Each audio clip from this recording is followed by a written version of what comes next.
Merci beaucoup d'être connectés, mes amours. Est-ce que ça va chez vous? Si ça ne va pas, ça ira par la grâce de Dieu. Nabi ki boza ebele babone à Bibiche Momo officiel. Bolandaka biso en tout cas, like na bino ekopesa biso makasi ya ko travailler encore ya ko yela bino ba information. Vous savez vous informer, c'est mon souci majeur. Toyaka na ba news, toyaka vraiment na ba sujet à bien pour tout discuter ensemble nabino parce que je sais que vous êtes des abonnés intelligents, vous avez vraiment maillé les makasi tout sur le sujet. Voilà. Si vous êtes nouvelle sur ma chaîne, nouveau ou nouvelle sur ma chaîne, n'hésitez pas surtout de vous abonner. Vous s'abonner massivement. Vous cliquez sur la cloche de notification et copier sa biso sous ngou. Voilà. Là, vous voyez Yvette Kalombo. Je sais que tu es belé,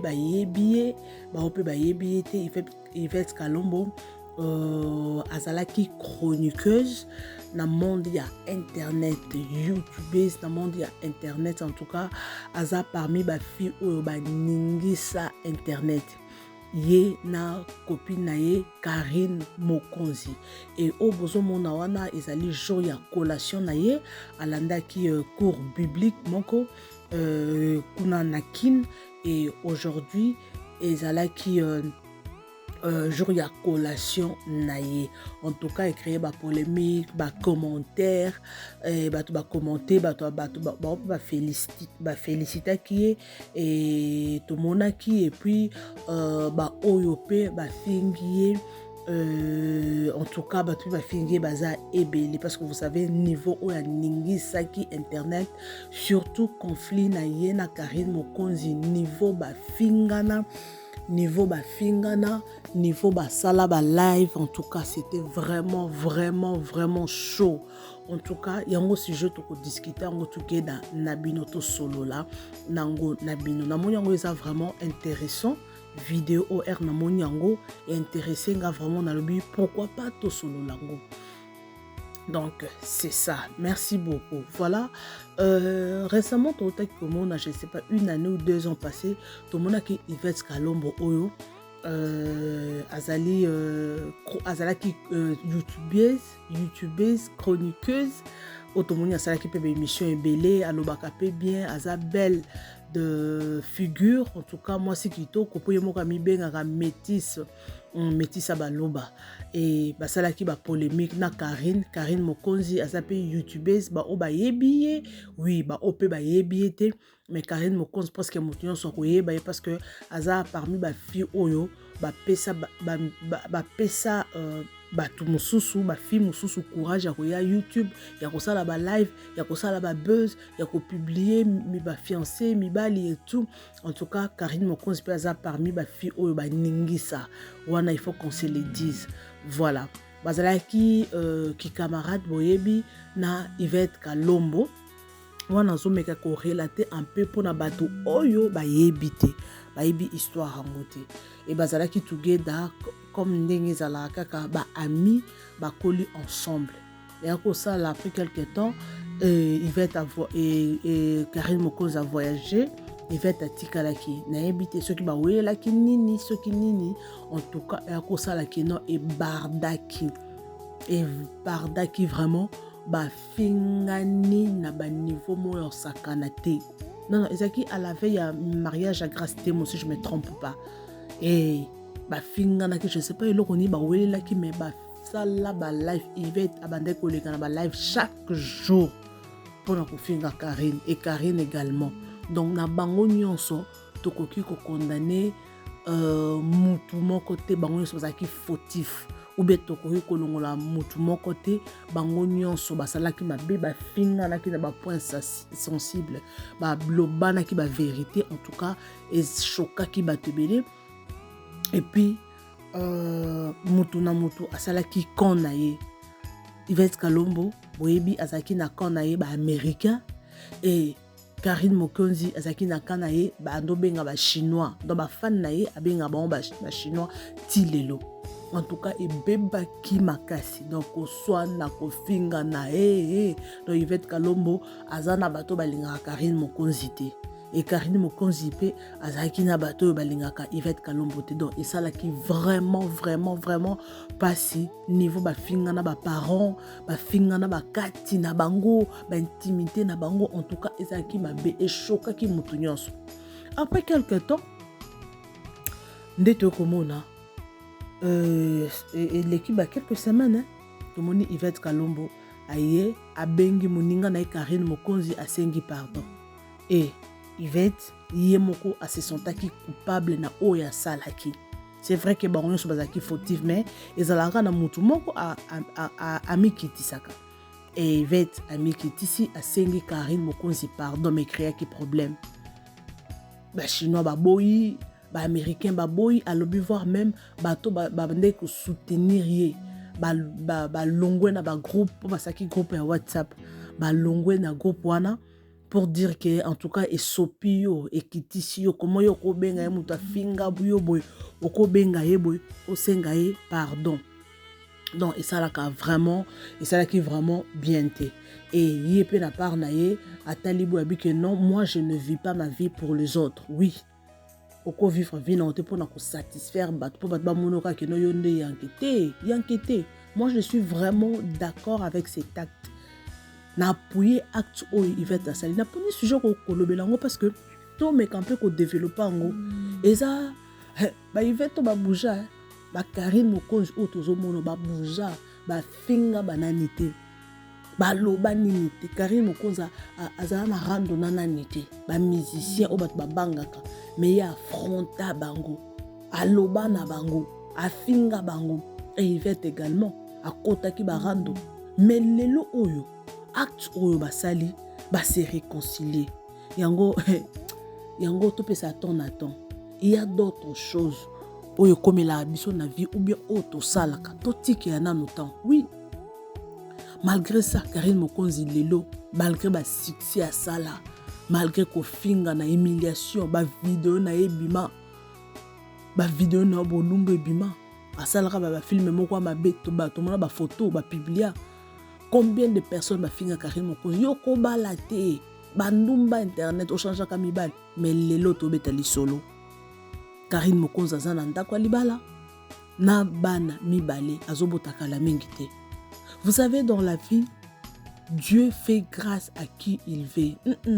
Moi je vous dis nayebi ke boyebi ke za bongo zamba salaka grâce na mutu oyo ya lingi soki tobi totala ba via bato mosusu mais on dit mateke oyo akobala poko mona Karine Mokonzi wana niveau afinga bato balobane yo soki obali na mona prophète moko aloba yo soki obali nga na tiki kosambela na kangi Bible mais lelo o abali mokili mobimbe moni et Yvette Kalombo acte oya sali oyo ezelo moko bien à se je sais pas à se repentir à en fait à donner sa à passer vie naie et pas à Jésus-Christ omoni a commis un niveau aux cours bibliques a commis évangéliste oui c'est une bonne chose c'est une chair de poule mais il faut voir congolais encourager que l'on bien té bah il faut voir des commentaires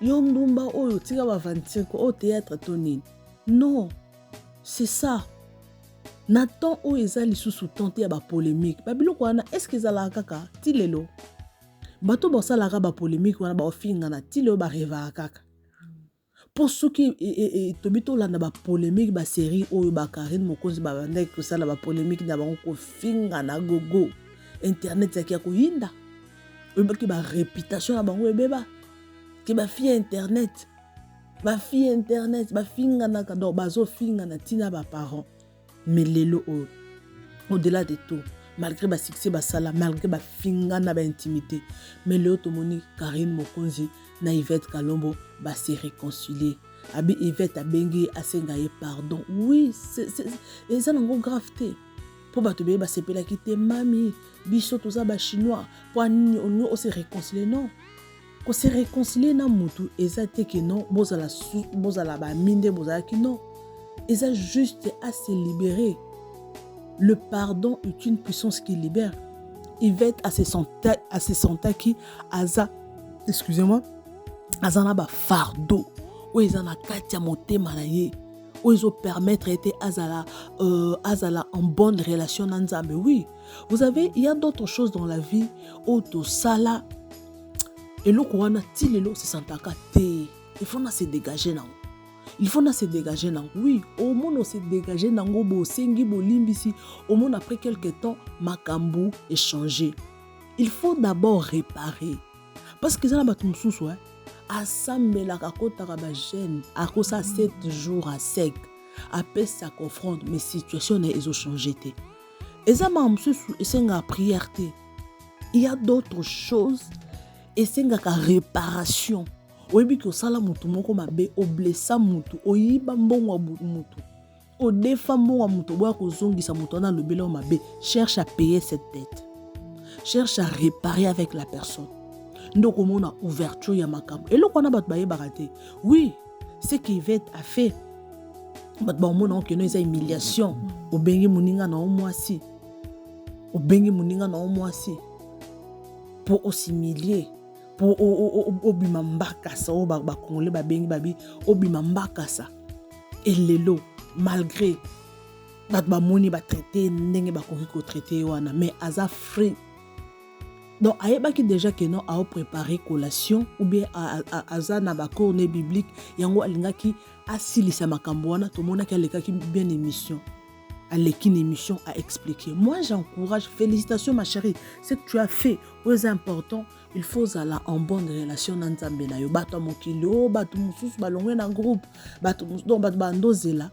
Yvette Kalombo abenga bango asenga bango permission que est-ce que na koyi ko se réconcilier na Karine. Oh, yango na yebisa bato botika surtout bato to sana bango musala moko oyo. O ba chronimama ba youtubeuse. Tika na tout temps ya ko sala ka be émission pour no finga ka mutu moko. O sala émission pour humilier une personne.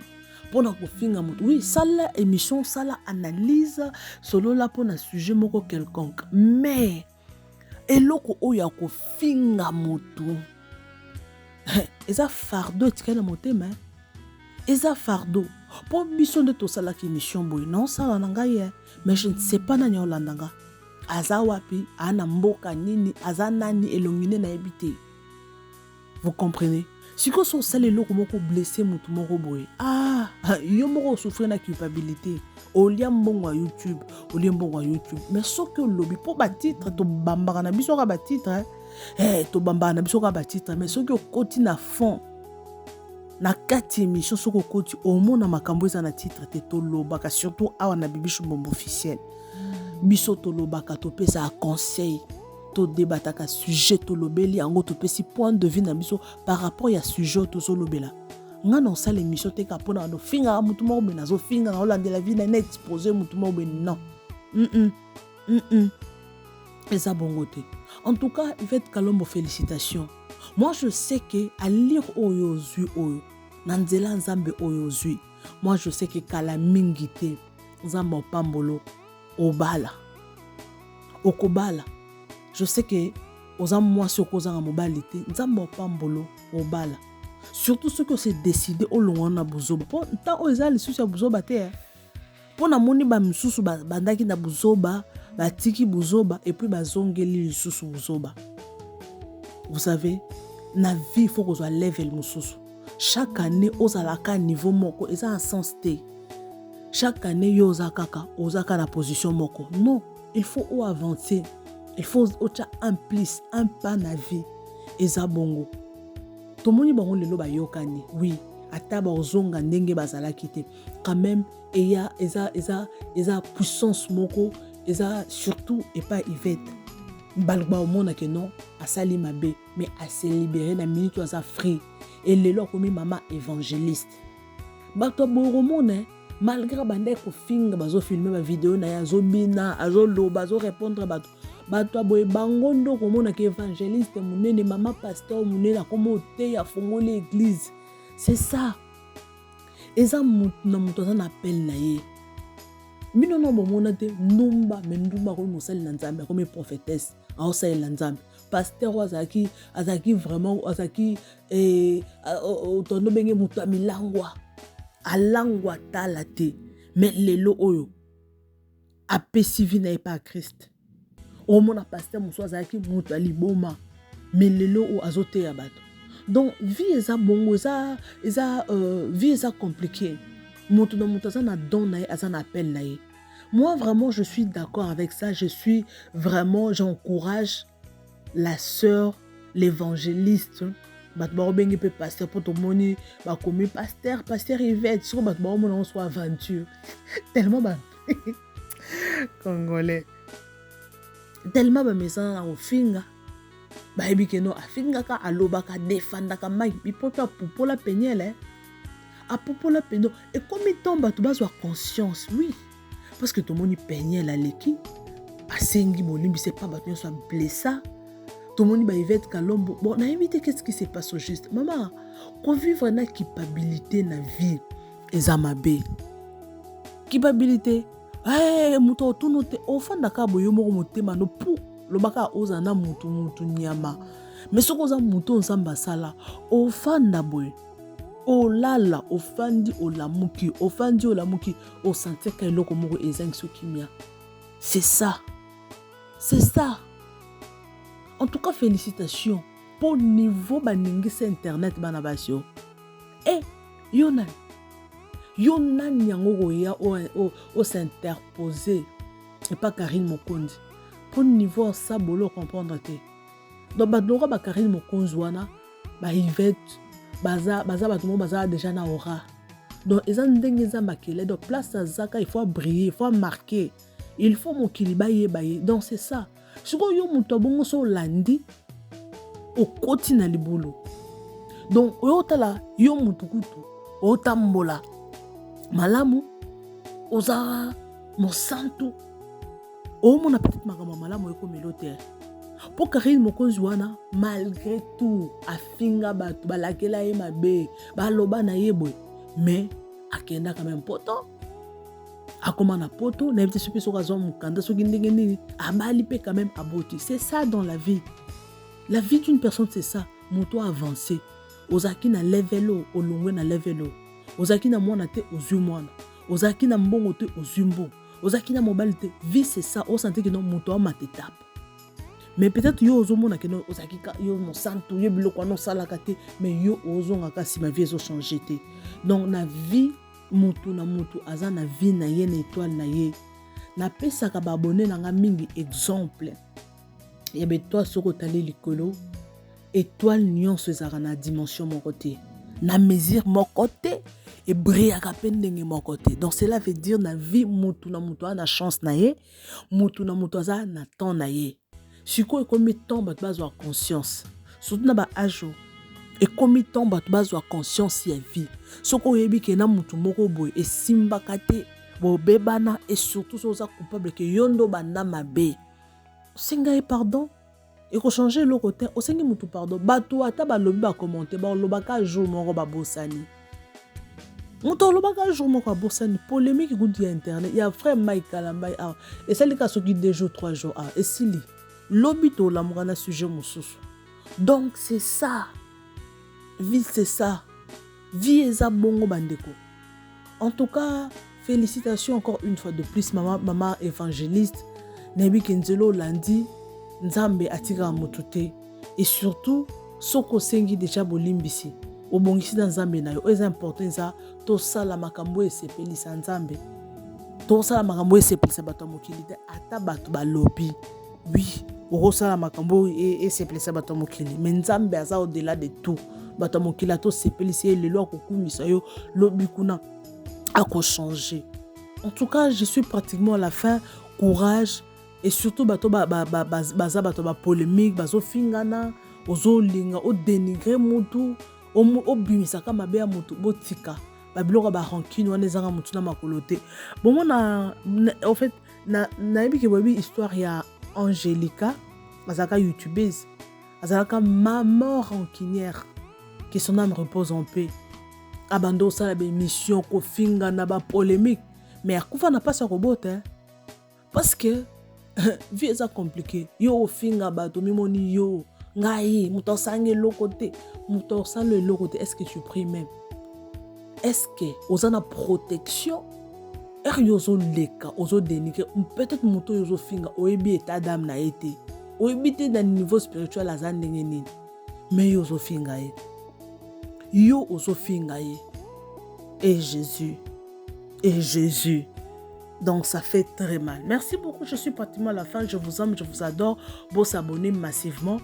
Na qui binoka news oyo en tout cas na yebisa pe ba fi oyo bazaka na monde a polémique balingaka toujours ko ça ba polémique na ba botika, ce n'est pas le temps. Tant wana et les cas déjà et comme temps mutu à se concentrer na vie surtout na ba âge ba génération na biso o. Et comme temps mutu à ça la chemin na ye. Tout le monde qui ba Karim bazaki together écrit na bango comme on nini écrit bando benga mo banani internet boye na bosani même ba combo donc ce que équipe nationale yo nani oya na équipe nationale ole kawapi mais lelo o mutna muta sali chemin na ye ba misusu babali ba misusu baboti ba misusu ba se voler ba façon na donc c'est ça dans la vie. Merci beaucoup en tout cas, abonnez-vous massivement. Kimia na mutu nyonso loko luka kimia pour clôturer avec ça. Mutu oza na un problème lukaye. Peut-être problème oza nango wana eza bloqué parce que tu n'as pas réparé avec la personne oyo blessa. Va répare, senga pardon, échanger yo et loko moko te et longolo kiyote. Répare avec la personne oyo blessa au moins na makamuna yo et fongwama. Je vous aime, je vous adore. Merci beaucoup et bye.